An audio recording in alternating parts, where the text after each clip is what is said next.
भैया जय जिनेन्द्र।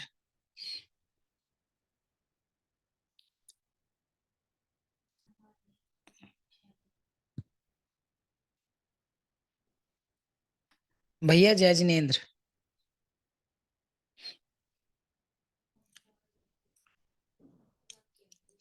भैया आपका म्यूट हो रखा है। हाँ जी, पूछिए। भैया मैं ये कहती, मैंने जैन कोश में इसके बारे में कुछ पढ़ा है, अगर आप कहो तो मैं हाँ पढ़ जी, दूं उसे। बताइए बताइए, एक बार पढ़ के बताइए। और अगर आपको लगेगा ना तो मैं इस पे ग्रुप पे भी डाल दूंगी। इसमें ये लिखा है हाँ जी। कि अनेकांश स्वरूप वस्तु के प्रतिपादन के साथ ही भंग होते हैं। ठीक है ना तो प्रश्न सात से कम या अधिक हो सकते हैं, जी। और ना ये भंग ही सात से कम या अधिक हो सकते हैं। ठीक है। उदाहरण के लिए, नंबर एक, जीव चेतन स्वरूप ही है। हम्म। ये वो हो गया ना, अस्थि स्यात अस्थि में। स्यात अस्थि हो गया। और स्यात नास्ति में शरीर स्वरूप बिल्कुल भी नहीं है। ठीक है। और अस्थि नास्ति में क्योंकि स्वलक्षण रूप अस्तित्व हम्म पर की निवृत्ति के बिना हम्म। और पर की निवृत्ति स्वलक्षण के अस्तित्व के बिना नहीं हो सकती है। बहुत बढ़िया। और चौथे पे जो अवक्तव्य है उसमें है, पृथक या क्रम से कहे गए हम्म ये स्व से अस्तित्व और पर से नास्तित्व रूप दोनों धर्म हम्म। वस्तु में युगपत सिद्ध होने से वह अवक्तव्य है। हाँ, युगपत सिद्ध, एक बार दोबारा पढ़िए इस वाले भंग को। मैं इसको ना फोटो भी खींच के भेज दूंगी अभी। ठीक है। श्रुति भेजियो। पृथक या क्रम से कहे गए ठीक है। ये स्व से अस्तित्व, हम्म देखिए एक मिनट, ये हटा ले पहले। पृथक या क्रम से कहे गए ये स्व से अस्तित्व और पर से नास्तित्व रूप दोनों धर्म जी। वस्तु में युगपत सिद्ध होने से वह अवक्तव्य है। ठीक है। और पांचवा है, खींच लिया अभी, अवक्तव्य होते हुए भी वह स्व स्वरूप से सत है। ये स्यातस्ति अवक्तव्य हो गया ना। ठीक है। ठीक है। और फिर स्यात नास्ति अवक्तव्य। अवक्तव्य होते हुए भी वह पर से सदा भिन्न ही है। ठीक है। और स्यात अस्ति नास्ति अवक्तव्य। इस प्रकार वह अस्तित्व, नास्तित्व व अवक्तव्य इन तीन धर्मों के अभेद स्वरूप है। ठीक। इस अवक्तव्य को वक्तव्य बनाने के लिए इन सात बातों का क्रम से कथन करते हुए प्रत्येक वाक्य के साथ कथनचित वाचक स्यात् शब्द का प्रयोग करते हैं, हम्म। जिसके कारण अनुक्त भी शेष छह बातों का संग्रह हो जाता है। और साथ ही प्रत्येक अपेक्षा के अवधारणार्थ एवकार का भी। एवकार मतलब वो आपने बताया था ना, ही। ही। हम्म। स्यात् शब्द सहित कथन होने के कारण यह पद्धति स्याद्वाद कहलाती है। जी। बाकी तो इसमें और बहुत डिटेल है। ठीक है, आप शेयर करना। ठीक है, ठीक है भाई साहब। ठीक है। देखिए, ये पांचवें नंबर का भंग। प्रत्येक वस्तु स्वचतुष्टय की अपेक्षा अस्थि रूप ही है। देखिए, यहाँ ही लगाया है क्योंकि अपेक्षा खोल दी ना, स्वचतुष्टय की अपेक्षा अस्थि रूप ही है, तथा स्व पर चतुष्टय की अपेक्षा दोनों धर्म रूप है, परंतु इन्हें युगपत एक काल में कह नहीं सकते। अतः स्वचतुष्टय और युगपत स्व पर चतुष्टय की अपेक्षा वह अस्थि अवक्तव्य है। देखिए, अस्थि रूप तो है लेकिन युगपत कह नहीं सकते, इसलिए अवक्तव्य है। घट अपने चतुष्टय की अपेक्षा तो घट रूप ही है, और स्वपर चतुष्टय की अपेक्षा घट अघट रूप है, परंतु इसको एक साथ नहीं कह सकते, इसलिए घट कथनचित अस्थि अवक्तव्य रूप है। अवक्तव्य कब लिया? कि जब दोनों धर्मों को युगपत कहना हो, इसलिए अवक्तव्य है। प्रत्येक वस्तु पर चतुष्टय की अपेक्षा नास्ति रूप ही है तथा युगपत स्व पर चतुष्टय की अपेक्षा दोनों रूप है, परंतु इन्हें युगपत एक काल में नहीं कह सकते, इसलिए कथनचित नास्ति अवक्तव्य है। जैसे घट पर की अपेक्षा अघट है और युगपत स्व पर चतुष्टय की अपेक्षा युगपत घट रूप और अघट रूप है, परंतु इन्हें एक काल में कहना संभव नहीं, इसलिए घट कथनचित नास्ति अवक्तव्य रूप है। प्रत्येक वस्तु अनुक्रम से स्व पर चतुष्टय की अपेक्षा अस्ति नास्ति रूप ही है तथा युगपत स्व पर चतुष्टय की अपेक्षा दोनों रूप है, परंतु इन्हें युगपत एक काल में कह नहीं सकते, अतः कथनचित अस्ति नास्ति अवक्तव्य है। जैसे घट अनुक्रम से स्व पर की अपेक्षा घट अघट रूप है और युगपत माने एक साथ स्व पर चतुष्टय की अपेक्षा एक ही समय में घट अघट रूप है, परंतु इन्हें युगपत एक काल में कहना संभव नहीं, अतः घट कथनचित अस्ति नास्ति अवक्तव्य रूप है।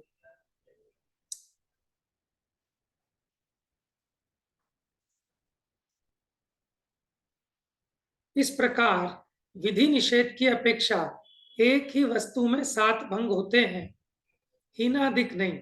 इनमें से प्रारंभिक 3 भंग कथन में आ जाने से वक्तव्य हैं, चौथा भंग कथनचित कथन में नहीं आ पाने के कारण अवक्तव्य है, अंतिम 3 दोनों रूप होने से इनके संयोगी भंग है। इन्हें सम्यक दर्शन आदि और जीवादि तत्वों में द्रव्यार्थिक और पर्यायार्थिक नय के भेद से घटित करना चाहिए। वस्तु के इन 7 धर्मों से वस्तु का यथार्थ ज्ञान और उसकी यथार्थ प्रवृत्ति का निश्चय होता है। ये सप्तभंगी जिनवाणी का चिन्ह है। इसमें स्यात् पद अनेकांत का द्योतक है। कथनचित माने होता है स्यात् और इसका मतलब होता है किसी अपेक्षा से। प्रत्येक वस्तु में आपस में विरुद्ध प्रतीत होने वाले अनंत धर्म युगल हैं, जैसे नित्य अनित्य, एक अनेक, शुद्ध अशुद्ध। इन्हें नहीं समझ पाने के कारण मिथ्या दृष्टि वस्तु को सर्वथा एकांत रूप ही मानते हैं। इस मान्यता में अनेक दोष आते हैं। स्यात् पद कहने से उन सभी सर्वथा एकांतों का परिहार हो जाता है तथा वस्तु का अनंत धर्मात्मक अनेकांत स्वरूप प्रकाशित होता है। तो स्यात् पद कहने से द्रव्यार्थिक पर्यायार्थिक इन 2 नयों की मुख्य गौण विवक्षा पूर्वक प्रत्येक वस्तु में धर्म युगल के 7 भंग सिद्ध होते हैं।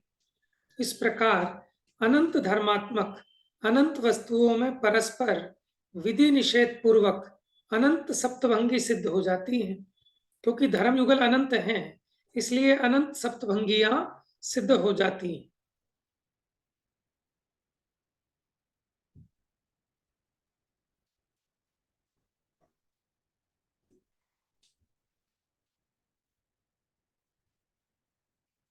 जी अब आगे चलेगा अनेकांत में अनेकांत। देखिए, हम अनेकांत को मानते हैं, लेकिन हम अनेकांत को भी सर्वथा नहीं मानते, कथनचित मानते हैं। इसलिए हम अनेकांत को भी मानते हैं और एकांत को भी। तो ये बहुत गजब की बात है कि हम अनेकांती हैं, ऐसा भी हमें हट नहीं है। अगर हम ऐसा भी हट करेंगे कि नहीं हम तो अनेकांती हैं, अनेकांती अनेकांती, तो ये भी एक एकांत हो जाएगा। इसलिए हम क्या कहते हैं कि कथनचित अनेकांती और कथनचित एकांती। अनेकांत माने प्रमाण और एकांत माने नय। लेकिन अगर आप वस्तु के अंश को अंश तरीके ग्रहण करें तो कोई दोष नहीं है, वो सम्यक एकांत है। निषेध है मिथ्या एकांत का, जहां आप अंश को देखकर ये मान लेते हैं कि बस पूरी वस्तु ऐसे ही है, तो वो मिथ्या है। लेकिन आपने अंश को देखा और उसे अंश रूप स्वीकार किया, तो वो अंश का जानना सम्यक है। देखो, अनेकांत भी 2 प्रकार का होता है, मिथ्या अनेकांत और सम्यक अनेकांत। जैसे कोई कहे कि मैं चेतन भी हूं और मैं जड़ भी हूं, और कहे अनेकांत है ना, तो अनेकांत हो गया। तो ये अनेकांत मिथ्या अनेकांत है। सम्यक अनेकांत कैसा होगा? सम्यक अनेकांत ऐसा होगा कि जिन दो विरोधी धर्मों का आत्मा में रहने का निषेध नहीं है, जैसे एक अनेक, नित्य अनित्य, तत् अतत्, तो ये एक साथ रहते हैं, इनमें विधि निषेध की कल्पना बनती है। इसी प्रकार एकांत भी दो तरह का, सम्यक एकांत और मिथ्या एकांत। मिथ्या एकांत तो वो होता है कि अंश को ही सर्वांश मान लेना, ये मिथ्या एकांत है। और अंश को अंश तरीके ग्रहण करना, ये सम्यक एकांत है। जैसे कल बताया था कि सीता पत्नी ही है, ये एकांत है कि अनेकांत है? एकांत है। एकांत है। ठीक है, अभी आप कुछ नहीं कह सकते कि सम्यक है कि मिथ्या है, लेकिन हमने कहा कि सीता सर्वथा पत्नी ही है, ये मिथ्या मिथ्या एकांत। और हम एकांत। कहें कि सीता पत्नी ही है राम के लिए अथवा राम की अपेक्षा, तो एकांत तो सम्यक। सम्यक एकांत। सम्यक एकांत हो गया। बात समझ में आई? तो हम पर सम्यक भैया इसमें एक एकांत। बात है, जैसे आपने कहा था कि अभी की जीव चेतन ही है, जड़ नहीं है। तो ये मिथ्या है। लेकिन ऐसा भी तो कितने बार आता है कि तूने जड़ से प्रीति करी तो तू तो जड़ ही हो गया। हाँ, हम उस अपेक्षा घटित कर सकते हैं इसको। देखो, हम तो इस अपेक्षा भी हमने क्या, अकलंक आचार्य ने सिद्ध किया है कि चेतन आत्मा में अनंत गुण है, अनंत गुणों में एक गुण है चेतन, और चेतन के अतिरिक्त बाकी सारे गुण को एक एक नाम दें तो अचेतन कह सकते हैं ना। तो इस अपेक्षा आत्मा चेतन अचेतनात्मक है, लेकिन विवक्षा आपकी स्पष्ट और क्लियर होनी चाहिए। ठीक है, तो अनेकांत से आप कुछ भी साध सकते हैं, लेकिन कुछ भी साधने का मतलब ये नहीं है कि जो धर्म उसमें है ही नहीं वो भी आप साध लेंगे, ऐसा नहीं है। जो उसमें हो, ठीक है, उन्हीं का निरूपण किया जा सकता है एकांत और अनेकांत से। जैसे हम ये कहें कि सीता पत्नी भी है, माँ भी है, बहन भी है, ये तो किसी अपेक्षा सत्य है, ठीक है। लेकिन हम कहें सीता बाप भी है, अभी उदाहरण में समझना। हालांकि हम सियादवाद से इसको भी सिद्ध कर सकते हैं कि जैसे कोई एक लेडीज है सीता, उसके पति की डेथ हो गई, अब उसने अपने बच्चे को पाला पोसा, पढ़ाया लिखाया, मेहनत मजदूरी करके, तो कोई पूछे कि साहब तुम्हारी माँ कौन है, तो कहेगा सीता देवी, और तुम्हारा बाप के सीता देवी, तुम्हारा भाई सीता देवी, बहन सीता देवी। तो वो अपेक्षा समझना किस अपेक्षा कहा, ठीक है ना। तो सियादवाद से आप भैया सब देखा सिद्ध जाए कर सकते तो हैं। जो वो असली सीता है, जो जिसकी बारे में हम बात करते हैं, हम्म, देखा जाए तो 16 वर्ष तक तो वो भी बाप ही थी अपने बच्चों की, हाँ, क्योंकि राम थोड़ी मिले थे। सही बात है। तो आप अपेक्षा लगा के कुछ भी कहें, कोई आपत्ति नहीं है, लेकिन अगर आपके पास अपेक्षा नहीं है, आप जो कह रहे हैं कोई विवक्षा नहीं है, तो वो बात गलत सिद्ध होती है। चलिए, अनेकांत में भी अनेकांत, ये बात समंत भद्राचार्य ने स्पष्ट की है कि हमारा तो अनेकांत भी अनेकांतात्मक है। कैसा? कि हम अनेकांती भी हैं और एकांती भी हैं। देखिए प्रश्न, अनेकांत में सप्तभंग रूप विधि निषेध की कल्पना नहीं बन सकती है। जहां विधि निषेध की कल्पना होगी वहां अनेकांत नहीं हो सकता,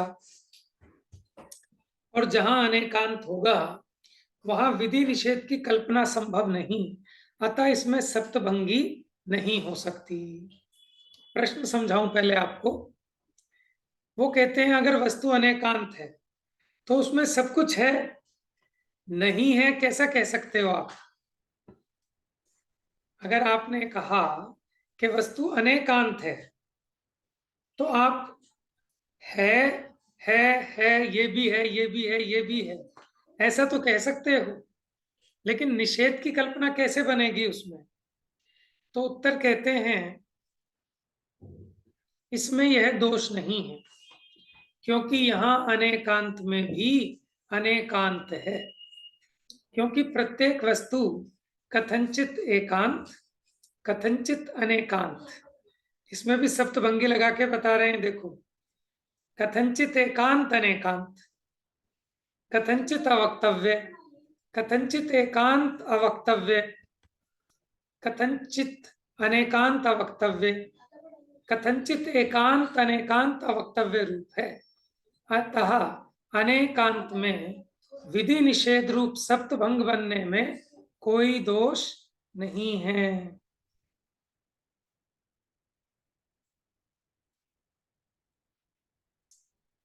तो उन्होंने बताया कि भैया हम भी सर्वथा अनेकांती नहीं है, हम कथनचित एकांती भी हैं, इसलिए सप्तभंगों की योजना बन जाती है। और इस एकांत धर्म में भी, अनेकांत में भी सप्तभंग लगाकर ये सिद्ध किया, क्योंकि वस्तु सर्वथा अनेकांत रूप नहीं है, इसलिए उसमें ये विधि निषेध की कल्पना बनती है अलग अलग अपेक्षाओं से। प्रश्न, अनेकांत अनेकांत ही है, ऐसा कहने पर सर्वथा एकांत पने का प्रसंग आता है, तो फिर अनेकांत पना कैसे रहा? प्रश्न समझ में आया? थोड़ा सा जटिल विषय है, बस एक आध पेज का है, फिर तो सरल आ जाएगा। देखिए, प्रश्न किया कि अनेकांत अनेकांत ही है, तो ये भी तो एकांत हो गया। आपने ही कहा ना, अनेकांत अनेकांत ही है। अगर आप ये कहते अनेकांत अनेकांत भी है ना, तो फिर एकांत नहीं होता। लेकिन आप तो ये कहते हो एक अनेकांत अनेकांत ही है, ऐसा कहने पर सर्वथा एकांत पने का प्रसंग आता है, तो फिर आप भी तो एकांती हो गए, अनेकांत पना कैसे रहा? तो कहते हैं अनेकांत भी अनेकांत रूप ही है। यह बात सत्य है, क्योंकि प्रमाण रूप वचन से अनेकांत ही है और नए रूप वचन से वह एकांत रूप है। इस प्रकार एकांत भी सम्यक है और अनेकांत भी सम्यक है। चलिए पढ़िए, एकांत दो प्रकार का है। यहां से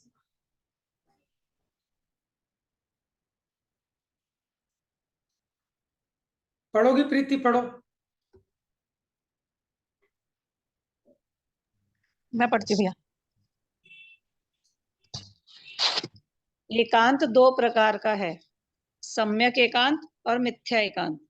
प्रमाण द्वारा जाने हुए पदार्थ में से किसी कारणवश अपने विशिष्ट प्रयोजन की सिद्धि के लिए किसी एक अंश को ग्रहण करना सम्यक एकांत है, तथा किसी एक धर्म का निश्चय कर अन्य समस्त धर्मों का निराकरण रूप वचन कहना मिथ्या एकांत है।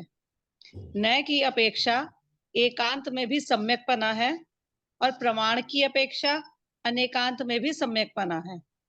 वास्तव में नय स्वयं ही सम्यक एकांत है और प्रमाण सम्यक अनेकांत। इस प्रकार अनेकांत में एकांत पने का प्रसंग नहीं आता है। देखिए यहाँ क्या बताया कि प्रयोजन की सिद्धि के लिए हमने प्रमाण से जिस वस्तु को जाना था, माने अनंत धर्मात्मक वस्तु को जाना था, अब किसी एक अंश की मुख्यता से उसको ग्रहण करना और बाकी को गौण करना, ये तो सम्यक एकांत है। किसी एक धर्म को मुख्य किया, लेकिन किसी एक धर्म को ही मानकर बाकी सब धर्मों का निषेध कर देना, उनको मानना ही नहीं, ये मिथ्या एकांत हुआ। ठीक है, तो हम मिथ्या एकांत को नहीं मानते, हम तो सम्यक एकांत को मानते हैं। हम किसी एक धर्म को मुख्य करके कहते हैं, लेकिन बाकी जो शेष धर्म हैं वो अभी गौण है, अभी उसके बारे में बात नहीं है। लेकिन इसका मतलब ये नहीं है कि वो है ही नहीं वस्तु में। वस्तु में तो है, जैसे सीता पत्नी भी है, माता भी है, बहन भी है, बेटी भी है, लेकिन चूंकि अभी राम की अपेक्षा बात कर रहे हैं तो उनका पत्नी धर्म मुख्य किया। लेकिन कोई ये कहे कि और धर्म तो है ही नहीं, सो ऐसा नहीं है। तो इस प्रकार जो नए होते हैं वो सम्यक एकांत रूप होते हैं और प्रमाण सम्यक अनेकांत रूप आता है। इसलिए अनेकांत में एकांत का प्रसंग नहीं है, अनेकांत भी अनेकांतात्मक है। पढ़िए आगे। यदि अनेकांत सर्वथा अनेकांत स्वरूप हो तो वहां एकांत एक कहना भी नहीं पैराग्राफ छूट बनेगा। गया आपका, छूट गया, सॉरी, मैंने हाईलाइट किया है। ठीक है। प्रत्येक वस्तु में परस्पर विरुद्ध प्रतीत होने वाले नित्य अनित्य आदि अनेक धर्म युगल हैं। उनमें से नए की अपेक्षा वस्तु के किसी एक धर्म को मुख्य कर कहना सम्यक एकांत है। जैसे द्रव्यार्थिक नय से वस्तु नित्य ही है, पर्यार्थिक नय से वस्तु अनित्य ही है इत्यादि। नए की अपेक्षा बिना वस्तु को सर्वथा एक धर्म रूप कहना मिथ्या एकांत है। जैसे वस्तु को सर्वथा नित्य ही कहना या अनित्य ही कहना इत्यादि। इस प्रकार अनेकांत में एकांत पने का प्रसंग नहीं आता है। देखिए यहाँ ये समझाया जैसे वस्तु में अनेक धर्म है। अब हमने एक धर्म युगल देखा नित्य अनित्य। अब उनमें से हमने नित्य को मुख्य करके कहा कि वस्तु नित्य है, ठीक है, यानी द्रव्यार्थिक नय से वस्तु नित्य ही है। तो हमने नय की अपेक्षा लगाई कि द्रव्यार्थिक नय की अपेक्षा नित्य ही है, यानी बाकी बातें हमने निषेध नहीं किया, क्योंकि पर्यायार्थिक नय की अपेक्षा अनित्य ही है ऐसा कहेंगे। तो जब हमने नए की अपेक्षा लगाकर बात को कहते हैं तो वो सम्यक एकांत है। और हम नए की अपेक्षा ना लगाएं और ये कहें वस्तु सर्वथा नित्य ही है अथवा वस्तु सर्वथा अनित्य ही है, तो इसमें एकांत पने का प्रसंग आता है। हाँ जी। यदि अनेकांत सर्वथा अनेकांत स्वरूप हो तो वहां एकांत कहना भी नहीं बनेगा। तब एकांत का सर्वथा अभाव हो जाने पर अनेकांत स्वरूप प्रमाण का भी अभाव हो जाएगा, जिससे संपूर्ण पदार्थ का ही अभाव हो जाएगा। अतः एकांत और अनेकांत दोनों सम्यक रूप ही हैं। देखो एकांत के बिना अनेकांत नहीं हो सकता। माने अगर अंश नहीं होंगे तो अंश ही नहीं हो सकता। जैसे फल, फूल, पत्ते, टहनी अगर ये नहीं होंगे तो वृक्ष कहाँ से होगा। तो एक एक धर्म ना हो तो वो अनेक धर्मात्मक वस्तु भी सिद्ध नहीं हो सकती। ठीक है, एकांत माने अंत का मतलब एक धर्म भी होता है। तो एक एक धर्म ना हो तो अनेक धर्म भी सिद्ध नहीं होंगे। तो इसलिए अगर हम सर्वथा अनेकांत को माने, ठीक है, और एकांत को ना माने तो भी अनेकांत सिद्ध नहीं होता। और सर्वथा अनेकांत माने तो एकांत का सर्वथा अभाव हो जाने से तो एकांतों को मिलकर जो अनेकांत होता था वो अनेकांत स्वरूप प्रमाण भी सिद्ध नहीं होगा। इससे ये सिद्ध हुआ कि वस्तु एकांत रूप भी है और अनेकांत रूप भी है। पर्यायार्थिक नय की अपेक्षा एकांत रूप, द्रव्यार्थिक नय की अपेक्षा अनेकांत रूप, अथवा नय की अपेक्षा एकांत और प्रमाण की अपेक्षा अनेकांत। पढ़िए आगे। द्रव्यार्थिक और पर्यायार्थिक नय प्रमाण सापेक्ष हैं, क्योंकि नित्य अनित्य आदि अनेक धर्मों से सहित वस्तु ही प्रमाण का विषय है। नय शुद्ध ज्ञान के अंश हैं। अतः मति, अवधि, मनःपर्यय और केवल ज्ञान, इन चार में वे नहीं हैं। वचन आदि के निमित्त से उत्पन्न शुद्ध ज्ञान में ही ये भेद होने से उसमें ही नय होते हैं। इस प्रकार शब्दात्मक अधिगम का स्वरूप जाने। हाँ, इसमें बताया था आपको कि जो नए होते हैं वो एक सिर्फ श्रुत ज्ञान में ही होते हैं, बाकी चार ज्ञानों में नए नहीं होते। नए श्रुत ज्ञान के अंश हैं। देखो, श्रुत ज्ञान तो प्रमाण है और श्रुत ज्ञान का अंश नए है। वचन आदि के निमित्त से उत्पन्न श्रुत ज्ञान में, माने हमने किसी का वचन सुना और उसके माध्यम से जो हमने वस्तु को जाना उपदेश आदि से, तो वचन आदि के निमित्त से उत्पन्न श्रुत ज्ञान में ही ये भेद होने से, कौन से भेद होने से, माने मुख्य गुण वाले, इसलिए उसमें ही नए होते हैं। बाकी मति, अवधि, मन प्रिय और केवल ज्ञान में उस प्रकार के विकल्प नहीं बनते, मुख्य गुण की व्यवस्था नहीं है, इसलिए उसमें नए नहीं होते। प्रश्न।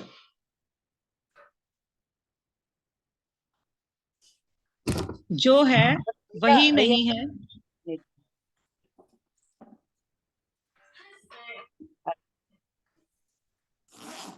हेलो हाँ जी, पढ़िए। भैया, एक बात पूछनी थी मुझे। जी, जैसे ये अवधि, मन प्रिय और केवल ज्ञान तो प्रत्यक्ष है, ये तो पता है। मति ज्ञान में नहीं हो सकता शुद्ध ज्ञान, क्योंकि ये बोल नहीं सकते इसलिए। नहीं, बोलने की बात नहीं है। मति ज्ञान क्या करता है, देखो समझो जरा। वो इंद्रिय और मन के निमित्त से वस्तु को ग्रहण करता है। जैसे हमने कहा घट, ठीक है, तो ये जो आपको घट, ये सुनने संबंधी ज्ञान हुआ, बस ये मति ज्ञान है। अब इसके आगे जो इसमें विशेष विचार होगा वो सब श्रुत ज्ञान है। तो मति ज्ञान में सिर्फ उसका एक सामान्य ग्रहण ही समझना आप, इसलिए उसमें मुख्य गुण नहीं होते।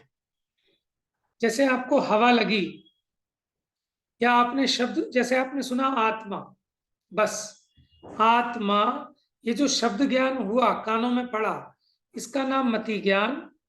अब आत्मा सुनकर आपने जो और कुछ विचार किया उसके संबंध में, वो श्रुत ज्ञान है। तो श्रुत ज्ञान में ऐसी विशेषता है क्योंकि वो विशेष विचार वाला है। मति ज्ञान तो सिर्फ उसको ग्रहण करता है इंद्रिय और मन के निमित्त से, बस आगे की प्रोसीजर वो श्रुत ज्ञान का काम है सारा का सारा। इसलिए अन्य ज्ञानों में नए नहीं होते, श्रुत ज्ञान में ही नए होते हैं। बात प्रत्यक्ष और परोक्ष की नहीं है। ठीक है, और कोई प्रश्न है आपका?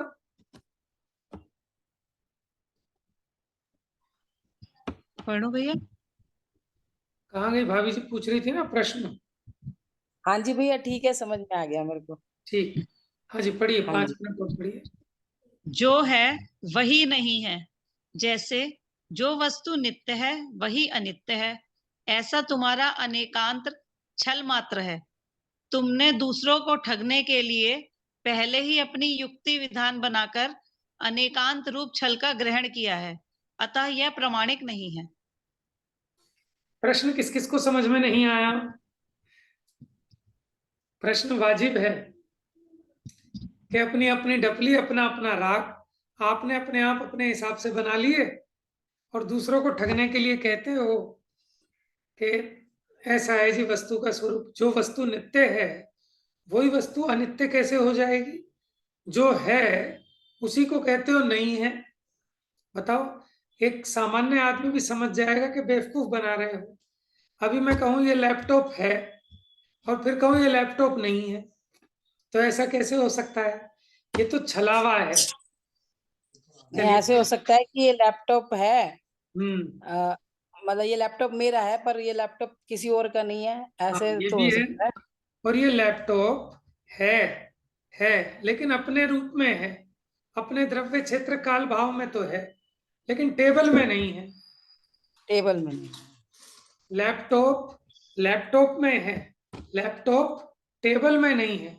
लैपटॉप अपने रूप तो है लेकिन लैपटॉप टेबल रूप नहीं होता। इस अपेक्षा कहते हैं कि लैपटॉप है कि हाँ, अपनी अपेक्षा तो है और टेबल की अपेक्षा नहीं है। यानी लैपटॉप अपने रूप रहता है पर रूप नहीं होता। इसको कहते हैं कि उसकी अस्थि है। और किसी भी चीज की अस्थि वो पर की नास्ति पूर्वक ही हो सकती है। ठीक है, अस्थि को सिद्ध करने के लिए उसमें पर का अभाव होना जरूरी है, तभी उसकी अस्थि सिद्ध हो जाएगी। जैसे सीता, सही बात है। जैसे नहीं तो अगर लैपटॉप लैपटॉप भी हो गया, लैपटॉप टेबल भी हो गया, तो फिर वो हाँ, लैपटॉप कहाँ, फिर तो वो कहाँ गड्ढम रहेगा? गड्ढ तो ऐसे अनंत वस्तुएं नहीं बचेंगी जगत में, सिर्फ एक लैपटॉप बचेगा बस। ना लैपटॉप देखने वाला होगा, माने कुछ बचेगा ही नहीं सिवाय लैपटॉप के। पूरी सृष्टि का विनाश हो जाएगा। तो देखिए उत्तर, पढ़िए उत्तर। भैया ये ऐसी यह बातें सिर्फ हमारे ही धर्म में है या और धर्म भी बताते हैं ऐसी बढ़िया बातें, सूक्ष्म बातें, टेक्निकल बातें हैं, एक तरह से नहीं, बहुत टेक्निकल होती है। है। देखो सभी धर्मों में जैन मिलेंगी, अलग अलग होते हैं। हाँ सभी धर्मों में मिलेंगी, ऐसी बात नहीं है, क्योंकि उन्होंने भी अपना सिद्धांत खड़ा किया है। लेकिन होता क्या है, उसमें पूर्वापर विरोध आ जाता है, उनकी बात स्वयं में बाधित हो जाती है। अगर आपको उसका टेस्ट थोड़ा सा लेना हो तो 5वां अध्याय है मोक्ष मार्ग प्रकाशक का, पंडित टोडरमल जी रचित शास्त्र है मोक्ष मार्ग प्रकाशक। आप 5वें अध्याय को थोड़ा सा पढ़ लीजिए, आपको समझ में आ जाएगा कि सूक्ष्म बातें तो अन्यों के यहाँ भी कही, लेकिन वो स्ववचन बाधित है। अपने आप ही कटाक्ष आ जाते हैं उनकी बातों में आगे जाके। हाँ, तो थोड़ा 5वां अध्याय देखें तो आपको लग जाएगा कि क्या गड़बड़ है। ठीक है भैया, दोबारा पढ़ूंगी, अभी उस इस दृष्टि से नहीं पढ़ा था। क्योंकि ऐसी बात नहीं है, जिन्होंने अन्य मत रचना की वो भी बड़े बुद्धिजीवी होंगे, उसके बिना आसान नहीं होता कि अपने मत की स्थापना करना, है ना, और इतने फॉलोअर इकट्ठे होना। लेकिन कहीं ना कहीं कुछ ना कुछ गड़बड़ हुई। और सबसे बड़ी भाई बात जीव ये है, और ज्ञान भी सभी में ही है। हाँ, और ये चलाने वाले भी तो वही हैं जो अपने में से निकले हैं, भ्रष्ट हो गए। जैसे मारीची, उन्होंने 363 मत चलाए। महावीर भगवान के मौसेरे भाई मशक पूर्ण, उन्होंने कितने मत चला दिए, है ना, जिसको मंकली घोषाल कहते हैं। तो ऐसे ऐसे विशेष ज्ञानी और हुए। आजकल में ओशो, वो भी तो जैन ही था। हाँ, जैन था। तो एक्चुअल में क्या है, ओशो की बात सारी की सारी तर्क पे है, वो आगम को नहीं मानता, वो तो सिर्फ तर्क के ऊपर टिका हुआ है। तो तर्क के हिसाब से उसकी बातें बिल्कुल लॉजिकल लगती हैं। लेकिन चूंकि हम छदमस्त हैं, तो हमारे लिए पहले आगम है, उसके बाद तर्क है। समझ में आया? हमारे लिए तर्क ले, सर्वोपरि नहीं है, पहले आगम लेकिन भैया सर्वोपरि है। लेकिन भैया मैंने जैसे ना, जब जैन धर्म में मेरा इंटरेस्ट बाद में हुआ है, हालांकि मैं जैन ही हूँ मतलब पैदाइशी, लेकिन पहले मैंने ओशो को बहुत पढ़ा है। अच्छा। लेकिन आप ओशो को पढ़ोगे ना तो आपको ये पता चलेगा उसने, अब फिर बाद में मैंने जैन धर्म पढ़ा, तो उसने अधिकतर बातें उठाई यहीं से ही हुई हैं, अपने मन से कुछ नहीं बनाई हुई उसने। वो तो देखो, यही की बातों को बस इंटरेस्टिंग वे में उसने सेट हाँ, किया हुआ है। प्रस्तुत किया है। लेकिन अब क्या है कि वहां एक स्वच्छंदवाद का पोषण लगता है, ठीक है, जबकि हम क्या कहते हैं, हम निमित्त उपादान दोनों को लेकर चलते हैं, निमित्त उपादान दोनों को लेकर चलते हैं। हम आगम और युक्ति दोनों को साथ लेकर चलते हैं। हम वस्तु के नित्य अनित्य धर्म को भी, एक अनेक को भी, माने अनेकांत को मुख्य करके चलते हैं। लेकिन वो क्या करते हैं कि सिर्फ लॉजिक पर अपनी बात करते हैं, न तो आगम को मानते, ठीक है ना। जैसे हम क्रियाओं को भी मानते हैं, क्रियाकांड को भी, और अध्यात्म को भी मानते हैं, क्योंकि दोनों का निमित्त नैमित्तिक संबंध है। लेकिन वो क्रियाकांड को बिल्कुल जड़ से खत्म करते हैं, तो फिर स्वच्छंदवाद का पोषण होता है, ठीक है। तो अच्छा है कि देखो, अपने को जब ये सामान्य ज्ञान समझ में आ जाए तो बड़े बड़े आचार्य अन्य मतों को भी पढ़ते हैं। लेकिन जब अपने में उस प्रकार की योग्यता डेवलप हो जाए समझने के लिए, क्योंकि जब हम अन्य मत को पढ़ते हैं तब आपको अपने मत की और विशेष महिमा आती है कि मेरे में क्या कमाल की चीज है ना, जिसने बाहर का देखा ही नहीं। अभी बच्चों को अपने मम्मी पापा की कीमत नहीं आती, लेकिन जिस दिन मम्मी पापा ना मिले, किसी और के पास रहना पड़े 2-4 दिन, तब उन्हें कीमत समझ में आती है कि भले ही हमारी मम्मी बहुत गंदी हो, डांटती हो, मारती हो, लेकिन वो सबसे अच्छी है। क्यों? उसी प्रकार जैन कुल में पैदा हो गए, सहजता में सब मिल गया तो कीमत नहीं आती। तो इसलिए वो भी थोड़ा बहुत देखना चाहिए। चलिए, समय हो गया है, इस प्रश्न का उत्तर